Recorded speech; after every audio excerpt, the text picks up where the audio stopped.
his second term for the district.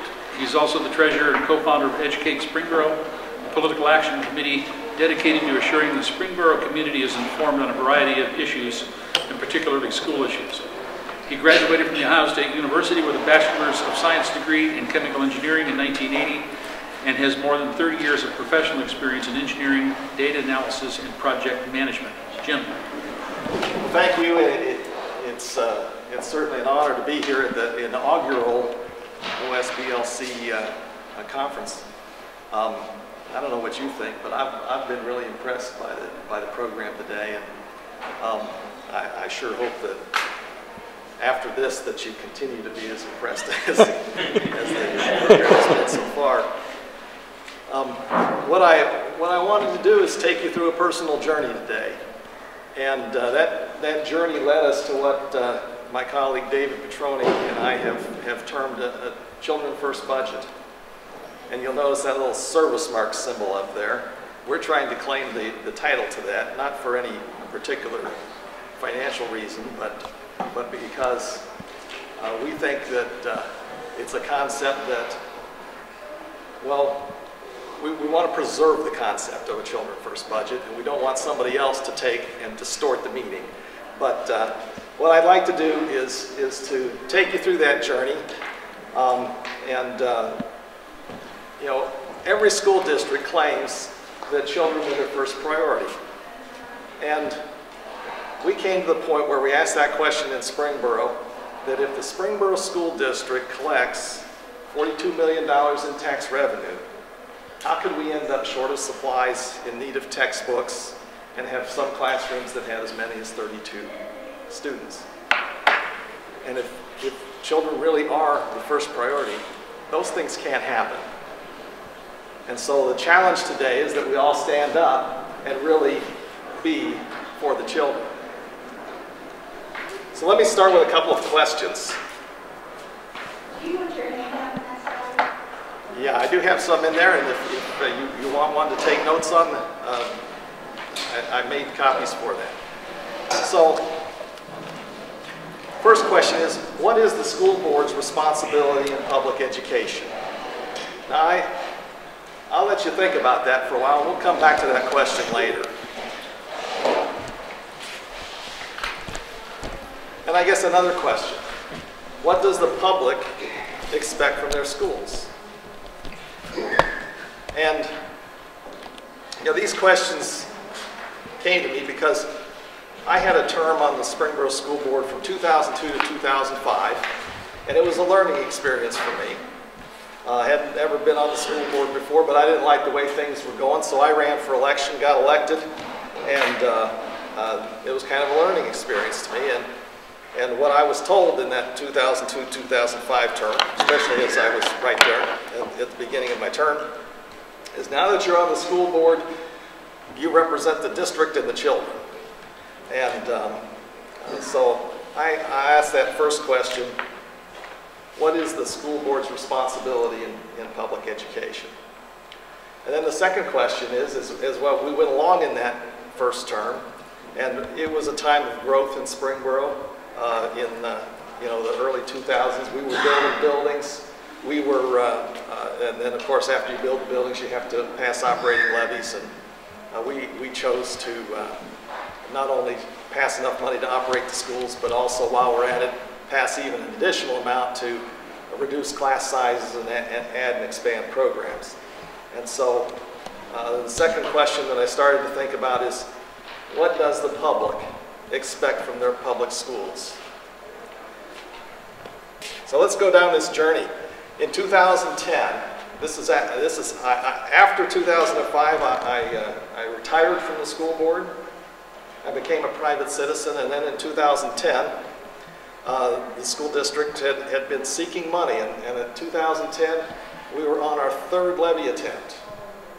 And they were going for the fourth. And this slide is one of the ones that they presented. And it's shown the school district falling off the financial cliff and forecasting in 2013 and 2014, I guess that would be next school year, that we were going to have a $25 million deficit. And of course, with that came all kinds of things. You know, if we don't pass this levy, there are going to be consequences. And those consequences, I think a lot of us have heard before. Class sizes will increase. We won't be able to buy textbooks. We won't be able to have field trips. We won't be able to bus students. We'll have to cut busing back to the minimum 2-mile radius. We'll have to institute high pay-to-play fees. That was the campaign. Well, when you look behind the numbers, you have to ask, why is that fiscal cliff there? And, oops, that was the slide there. And so, when you look at the district's 5-year forecast, if you're not familiar, every school district twice a year publishes a financial forecast which projects the budget for the next 5 years. And they also present the assumptions on which that forecast is based. And so we started looking at that forecast. And the red line is the rate of expense, of growth in expenses. Our expenses were increasing at 7% a year. The blue line is the revenue, and it was pretty much flat, according to that 2010 forecast. Now the black line I dotted in there, that's the rate of inflation in 2010, about 1%. So if nothing changed and we just followed inflation, that's where our expenses, you would think, would go. And then the purple line, at the time, our school district believed we were growing. We had come out of those boom years. We had a historical history. We had a history of student growth. And so I put that line in there that's assumed a 2% growth. That would be about 100 students a year in our school district. And so by every measure, our expenses were well above what seemed to make sense. So then we have to dig a level deeper.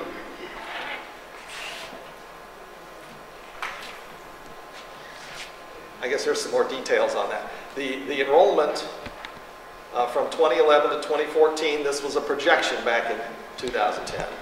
They were projecting to go from 5635 to, you know, roughly 300 more students, plus 5%, 2%. That's the line I showed you on the graph. Meanwhile, our payroll, it was going from $25 million to $31 million, or a 7% increase per year. Our benefits were going up at a rate of 10% per year. And the combined salaries and benefits were going up at an 8% year. So we have found the reason why our expenses were what they were.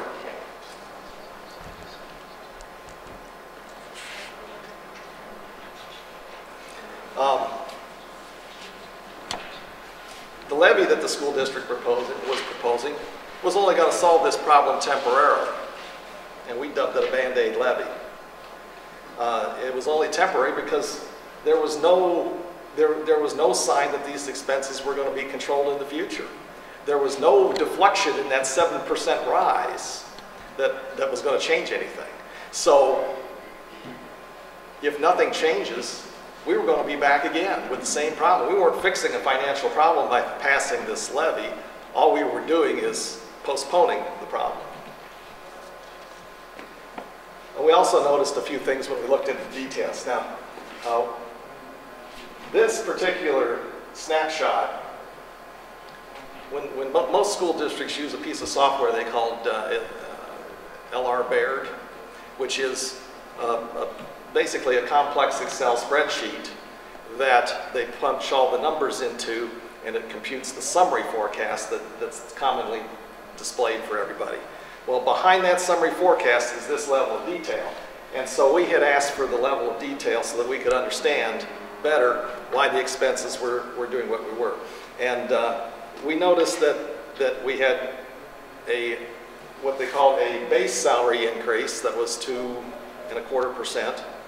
And then we also noticed that we had step increases, which they were averaging at 2%. Well, that was a total of 4.25% raises that they were putting in the forecast. And You know, this is in a time when the economy has become stagnant, that, you know, commonly in the private sector, nobody was getting any raise, or very small ones if you were lucky. And so, again, we started asking the question, why isn't the school district adjusting to what the private sector is seeing? We also looked at the benefits, and the benefits were increasing at over 10% a year as well, and mainly because they were projecting 10% increases in medical insurance. The district was also forecasting the need to hire a bunch of teachers because they were forecasting this enrollment growth. And so, knowing these things, Mr. Petroni and I, we asked the question, what does it mean to be for the children? And what does it mean to put children first? Because you could imagine, as we're going in front of people and presenting this, and we weren't shy about doing this. We went to school board meetings as private citizens, took advantage of the opportunity to express our opinion in public, and we were presenting them this information. Well, it wasn't real popular.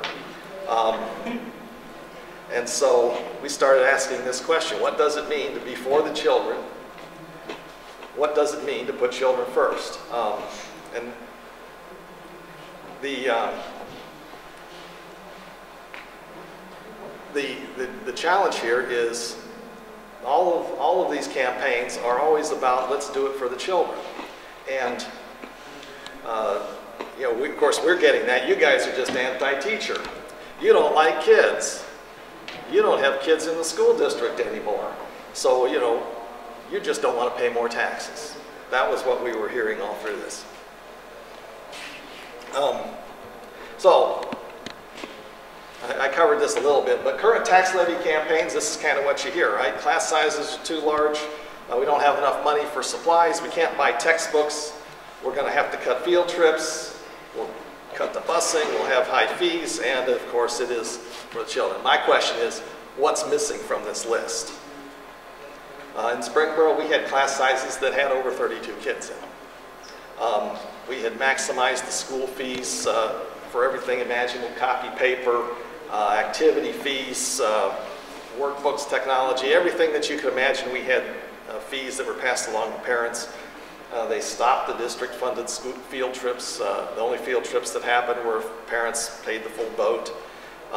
We did cut busing to the 2-mile radius, and that lasted for a short period, not more than a few months, because in Springboro we don't really have sidewalks. There's just a few sidewalks. Even though it is a suburban community, then we build developments for some reason. In Springboro we don't put sidewalks in them. And so kids didn't really have, except for very few of them, have an opportunity to walk to school. But we cut that busing to the 2-mile radius. So parents had to drive their kids to school. And that lasted for just a little bit because there were some kids that tried to walk to school, and it didn't take long for a parent to come and realize that my kid can't get to school, even though he lives a quarter-mile away. He can't get to school because he's got to walk on the street for part of the way, and that just, of course, didn't work. Why they didn't think of that before they cut the 2-mile radius busing, I don't know, but I can speculate, and I think you can too. We instituted one of the highest pay-to-play for sports and band that I think was at least in the region at $475 per sport. And I think we had a $1,900 cap for family. Those were kind of some of the things that instituted when that fourth levy failed. So another question, I'm good at asking these questions. With a $42 million budget in Springboro, if children are the first priority, how do these cuts happen? How do we have class sizes with 32 kids? Everybody agreed that 32 is too many. But if children are the first priority, how does that happen? How do we not put money aside for textbooks? If we're all the children's advocates that we say we are, how does that happen?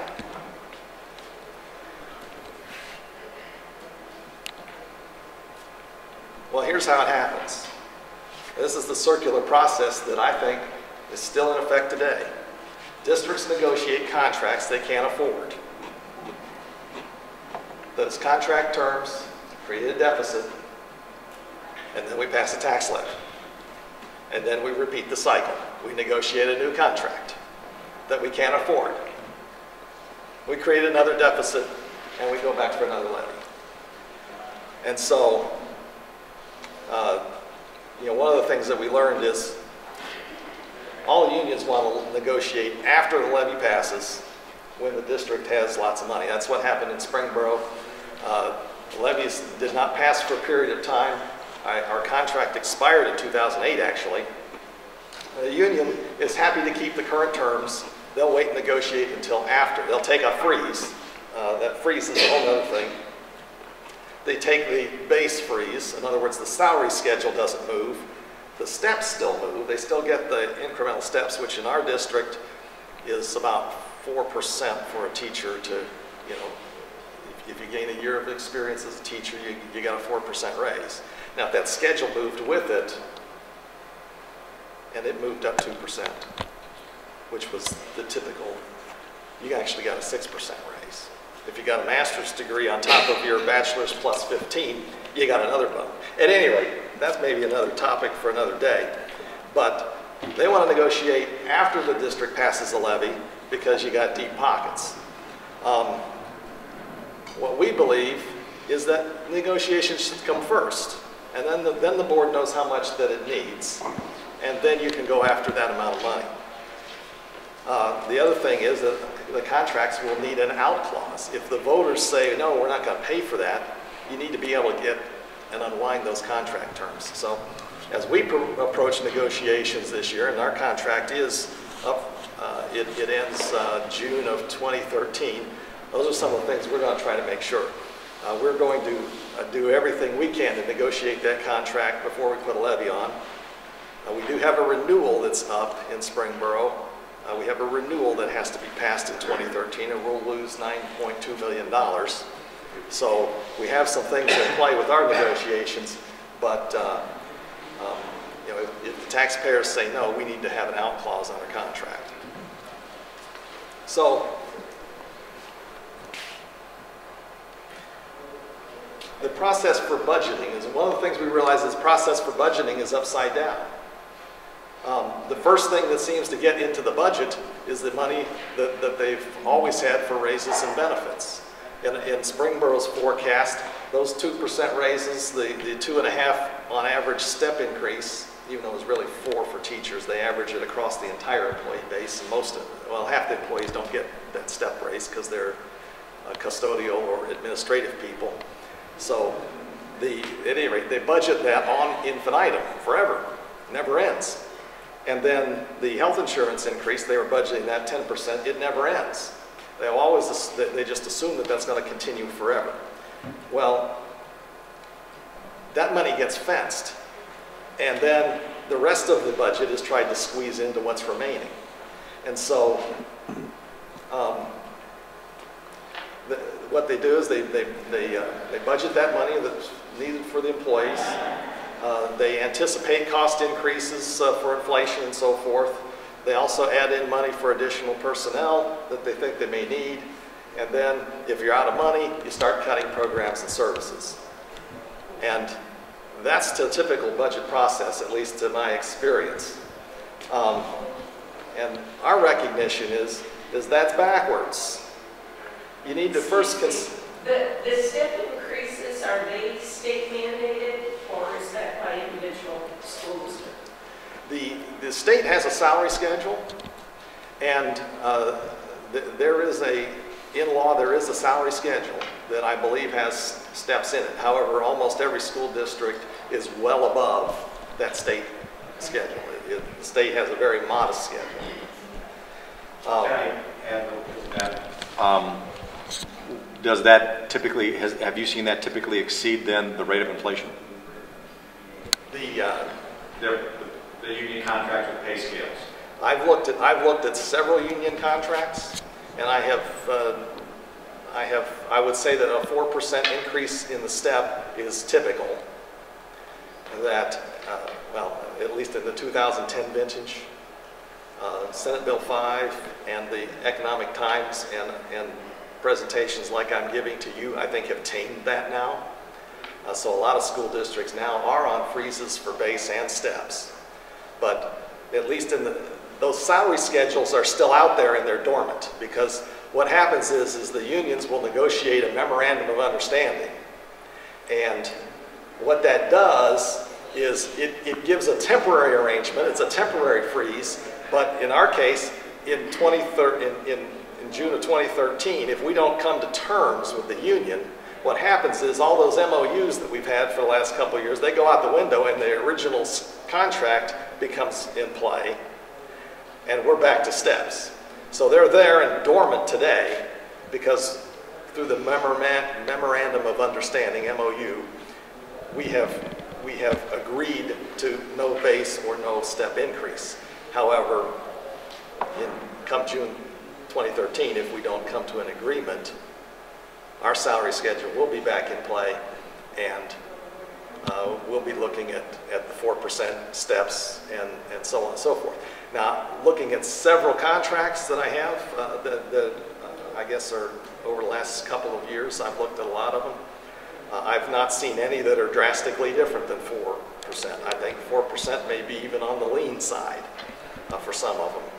I happened to look at Westerville's salary schedule since they had been in the news, and I saw that they were going to eliminate sports if they didn't pass their levy. That caught my attention.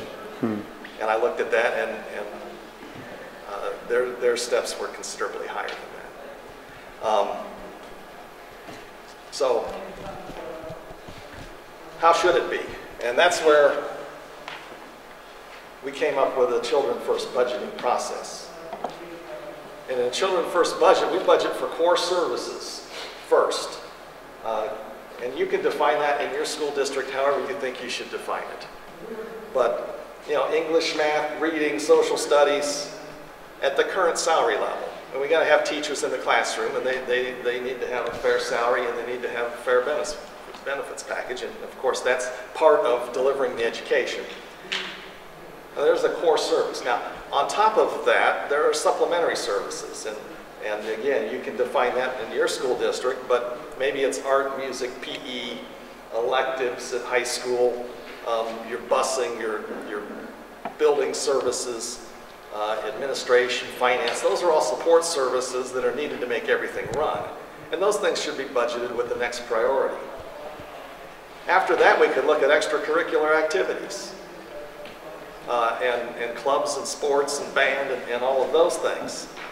And then, if we're really about children first, shouldn't the last thing that we do be then consider whether we have enough money for raises and changes in the benefit program?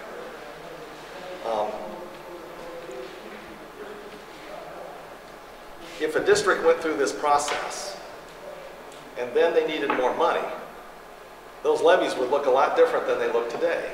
You'd have school districts out there saying, well, we just didn't have enough money to fund the sports program that we wish we had, and we didn't have enough money to give those X% raises, and we weren't able to fund all of the benefits program with our current funds, so we would like you, taxpayers, to help us with additional funding for these things.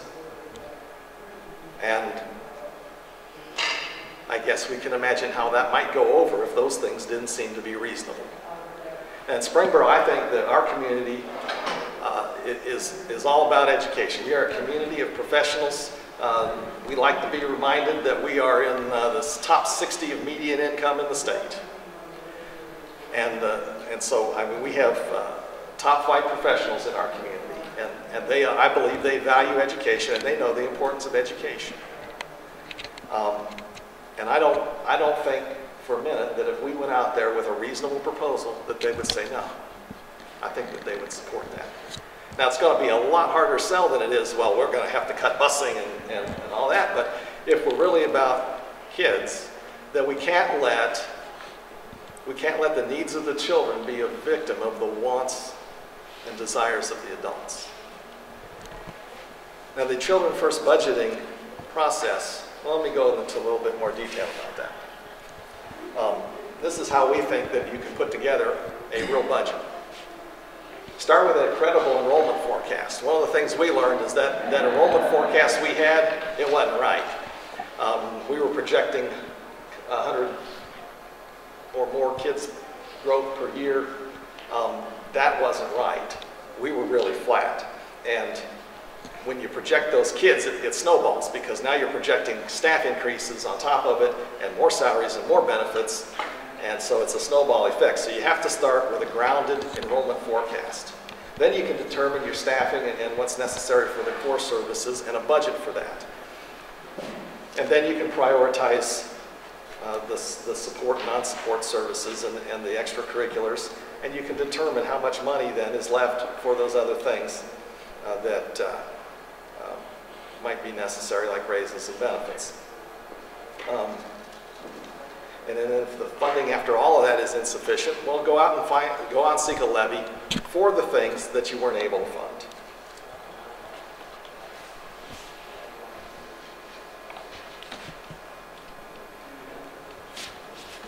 So what are the benefits of doing a Children First budget? Well, the core curriculum is fully funded. There's no more we don't have money for textbooks. I mean, that gets put in the beginning. The classes are right size. We're not going to have a class with 32 kids in it because we're taking care of that problem before we deal with the other things. We have a right list of priorities. We started with what we thought was what we thought were the core services, and then we layered in the other things based on a priority mechanism. Now, the community would have visibility to these priorities. You know, in Springboro, what we've done is we've established a board-level budget finance committee. And being a board committee, it has to be a public. It has to follow the public meeting rules. So it has to be announced to the public. And we have, when I was a board member in 2012 or 2002 to 2005, we hardly had anybody come to a board meeting. We have more people come to our budget finance committee meeting during the weekday. Early in the weekday, I mean 9 o'clock in the morning, that we had go into those 2002-2005 board meetings. But they're interested in what's going into the budget. Employees have, this is I guess one of the most subtle things about a Children First budget, is that the employees have a stake in streamlined operations. And this is where I hope that we get to, because when employees understand that we're going to fund everything that the kids need for education first, and that the money that's left is what we're going to use for employee raises, bonuses, benefits, whatever that compensation plan is. Well, now they have an incentive to help us find ways to streamline the operations. And I'm not sure everybody in Springboro understands that particular piece yet, but by setting these priorities in this way, that I hope that they come to realize that if they can help us save money, it leaves money available so that we can do things to reward employees. And like I started out with, we're really not out to get them, but we want to set the priorities straight. And I think we've heard some passionate speeches today that we need to make sure that we're doing the right thing for kids. The other thing that happens here is that these important services, like busing, aren't used as levers against the taxpayers and the parents. I mean, I firmly believe that that's why they cut that busing to 2-mile radius. We're going to squeeze those parents as much as we can. That's why we had the $475 pay-to-play fee. We're going to squeeze those parents, and they're going to make the rational decision. They're going to look at $475 pay-to-play for a kid, or they're going to look at a $300 tax increase. I mean, it doesn't take a lot of math to be able to figure out, well, my tax increase would be cheaper than my pay to play. We don't want to see those important services used. And the other thing that this budget approach encourages is a concept I call parity. So let me talk about that for a minute.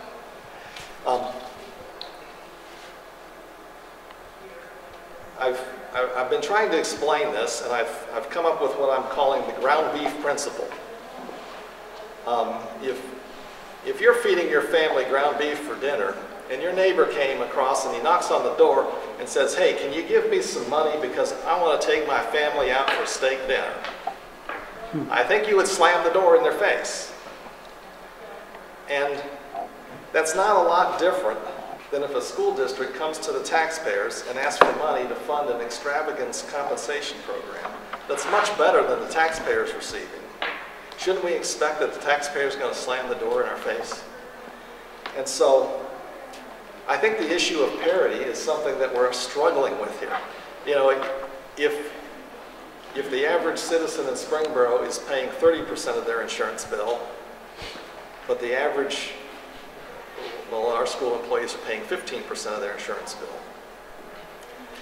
It's hard for me as a board member to go and make the case to the community, well, we need this money for education. Well, it's going to the benefits program, which doesn't have a darn thing. It doesn't benefit the kids in any direct way that I can see. Maybe a happy teacher, but that's a different, I'm not going to go down that road here today.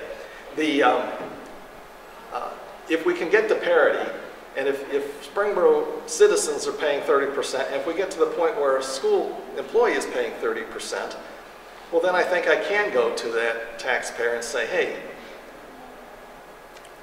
we do need money for education. The school employees deserve to have a benefits program too that's at least on par with yours. I think I can make that case. I have a hard time making the case that we're going to pay 10% more on the medical program each year, and oh, by the way, taxpayer, you get to pay 85% of the bill. I have a hard time making that case. So parity is, I think, something that the public sector needs to work towards. You know, I think there was a day when the public sector salaries were low and teachers weren't well paid. I think that day has passed us quite a while ago. In Springboro, the average teacher salary is $55,000 a year. The median household income is $60,000 a year, which again is one of the wealthiest in the state, I'm told. But that median household income, most of those are two-income earners. And that teacher median salary, $55,000 a year, is a one-income earner. So before Children's First budgeting, there's disunity. The school employees are mad at the community for not approving their tax levy. And the parents are mad at their neighbors for not approving the tax levy because their kids aren't getting the service that they need. And the community is mad at the schools for continually looking to the community for new taxes. Now, after Children First budgeting, this is what happens. The community and the parents, this is tongue-in-cheek, by the way. The community and parents are working together. The education is funded first, and the children are first, and everybody's satisfied. So, you know, the one unifying principle that we all profess is that it's about the children, and if that's true, our financial planning must reflect that foundational principle. If we're to have strong schools and a strong community, the children must be our first priority. And providing for the concerns of adults is not the same as providing for the educational needs of the children. Every school district claims the children are their first priority. And if that's true, when a district like Springboro collects over $42 million a year in revenue, we can't let ourselves end up short of supplies in need of textbooks and having overcrowded classrooms. Those things just can't happen if children are the first priority. And so the challenge for us today is to make sure that in our respective school districts that we begin to stand up for the children. And I encourage all of you to adopt the Children First budget approach so that all the residents can be assured that their tax dollars will meet the needs of the children before we address those wants and desires of the adult employees. So that's my presentation. What's the school board's responsibility in public education? I've come to form an opinion about that. It's different than what I was told in 2002. And the school board's elected by the community, by the parents and the community at large. And as a school board member, I believe my responsibility is to represent their interests. I'm not sure that that's not what's commonly taught to new school board members, but I don't see how it can really be any other way. If you were supposed to be representing the teachers, I think the teachers would be going to the ballot and electing school board members, and they wouldn't have union representatives. I don't think that you're representing the kids, because the kids aren't of age where they're voting, and they're not deemed competent by the elected officials to select school board members. The people who do the voting are the parents in the community, and so you know, the teaching that now you represent the school district and now you represent the children, I think those are false teachings. So my personal philosophy is I represent the people who are actually voting for me.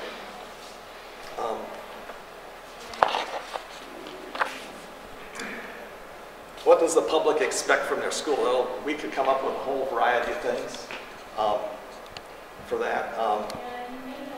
The responsible spending, I think, are a few of those things that we mentioned.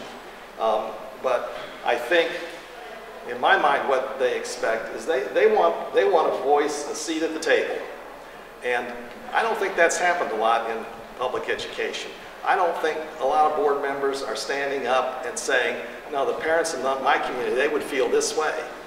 If they were, Springboro would have never cut busing back to that 2-mile radius when there's no sidewalks. And that's kind of a common sense thing, but we didn't have a board, in my opinion, at the time that was siding with the parents or the community. The community would never support that. I don't believe so. Now, those are my two answers to that. I guess let me just stop talking and see if there's any questions or comments. Yes, sir. Yeah, doesn't the word step, just another word for seniority?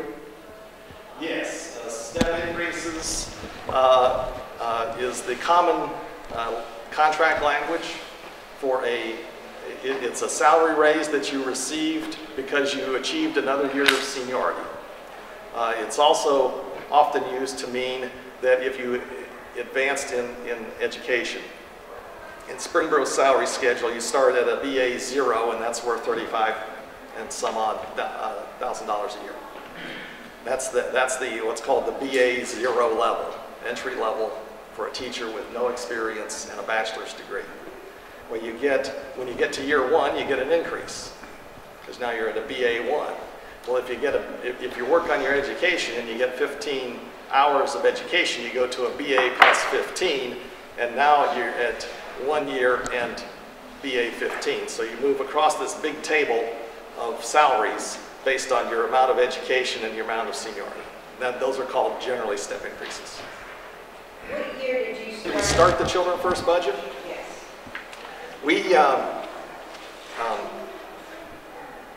David Petroni and I were elected to the Springboro School Board this year.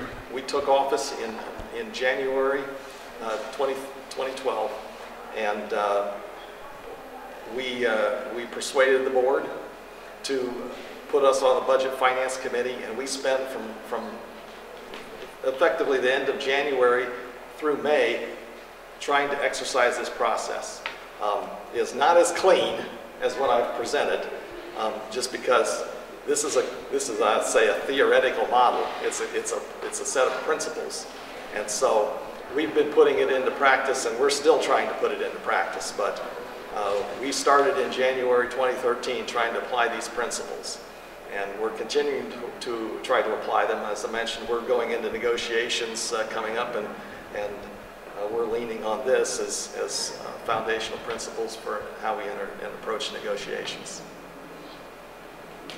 Have you used this principle in negotiations as of this time? We have not used it yet in negotiations directly. Now, I guess I'll tell you a little bit more of my journey.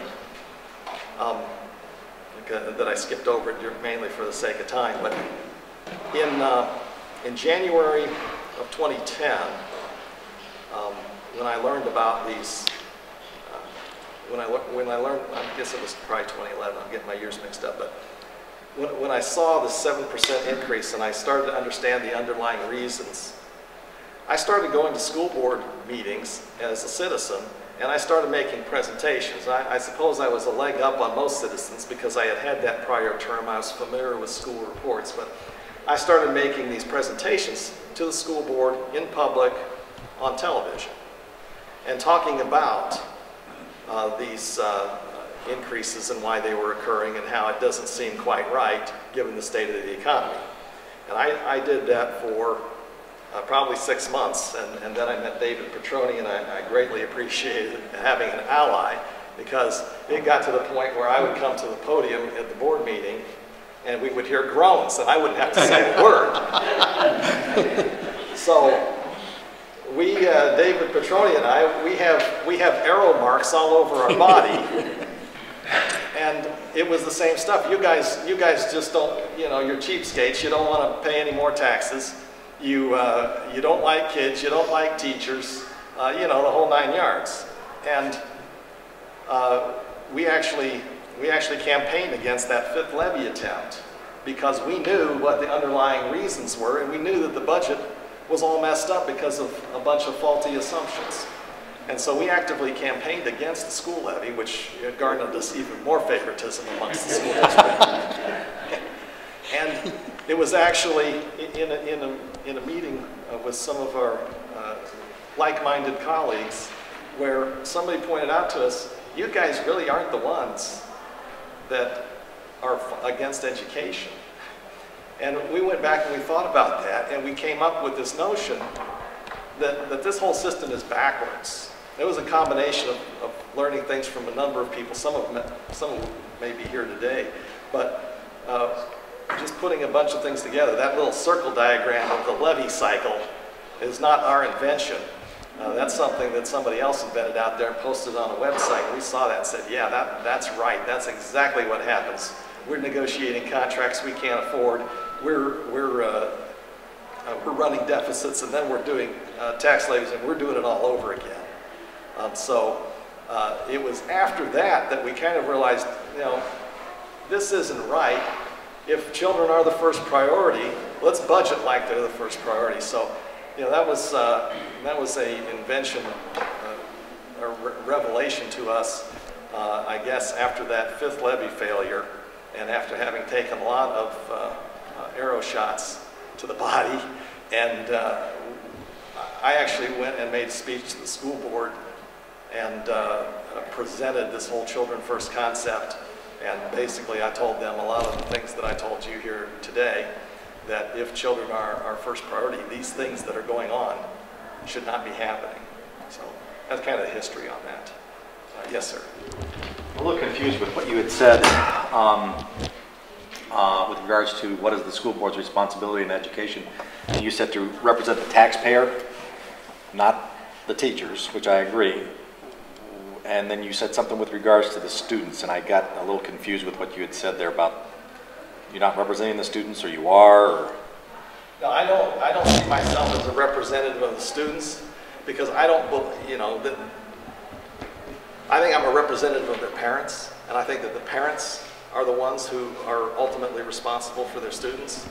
So I don't think that it's my job as a board member to consider students directly. I think I need to be attentive to what their parents believe. Obviously, because taxpayers and parents, I understand. And they're the same people. There's a big overlap there. No, so some of them, the renters, as an example, they don't pay property taxes other than in their rent. So, and in my particular case, we have a huge amount of renters in our school system, and I understand that. Okay. Yeah. Yes, sir. Do you think it's a better way to fund schools would be more on an income tax side instead of property tax? The way I look at it, it seems a more efficient way to get money. It's you don't have to go deal with the problem of people not paying their property taxes. I mean, to me, that seems like, in my county, Morrow County, it's a rural district, poor area. And they have so many uncollected, property taxes. I don't even know how they can budget anything or run anything compared to an income tax. We have that also, but income tax, it just comes in when the people's income rises.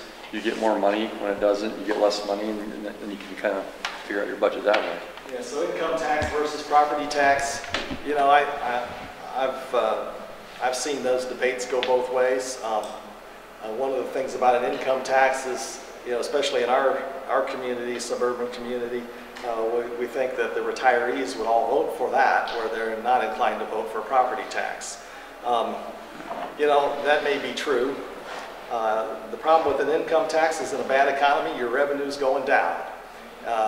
While we're seeing some reductions in property tax because our property valuations are going down, as the auditor does those reassessments and he says, property values are going down, we do lose a little bit of money.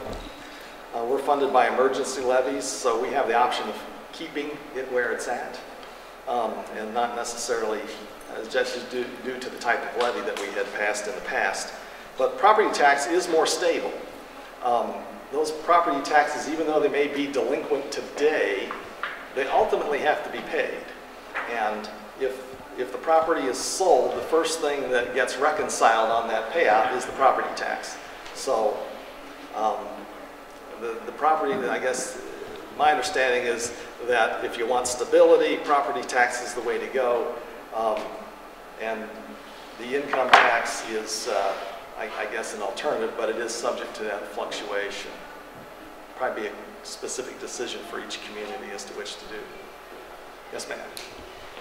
If you're in a community that the Board of Education members tend to get selected by the teachers union, and you're branded as a teacher hater, how do you overcome that to actually get on the board? Well, that's a good question. Because David and Petroni and I were up there standing in front of people for an extended period of time, taking those arrows, we got our names in the newspaper. We had ourselves on TV. But probably the thing that, so we had been known, our names were recognized. They probably thought we were the mafia, the Springboro mafia, both having Italian names, but our names were recognized. And I think the thing that really got us elected, because there were people running against us on the other side, they made some tactical campaign errors, but the thing that got us elected is we had these big 4x4 yellow signs that said, we're about levy alternatives and budget fixes, because that's what we had done for the prior year and a half, basically, is we had been suggesting alternatives to the current budget. Again, another piece of the story I left out is, as we were campaigning against this, we didn't just say, no, vote against it. We went in and we calculated how much, what would be the district's, how much the district would save if we eliminated those base increases and those step increases. We did that calculation and put that out there. We calculated how much money the district would save if we did a 70-30 split on insurance instead of the 90-10 that we had. We had received a proposal from a healthcare consortium that wasn't implemented that was going to save us $1 million a year. So we did these math and put these alternatives together, and that was part of our campaign. And so it's always a challenge to get the word out to people, but the community, I think they just need the information. If there's realistic alternatives, which I think people saw in our case, understand in our case, they had been told 5 times that they needed more money. We came along with concrete steps that said, nah, you don't need it. Well, what put us over the fence is that after we made those 12 suggestions to save the budget, the administration in the next financial forecast actually changed the budget and implemented a lot of the things that we said. The step increases went away, the base increases went away, the health insurance split moved slightly, it went from 90-10 to 85-15. They did go out and investigate a new health insurance program, And they also put in a retirement incentive so that we can knock off some really high salaries for people who've been there for a long time, and replace them with low salaries for people who are just out of school. And so all of those things, that $25 million deficit turned out to be a $6 million surplus.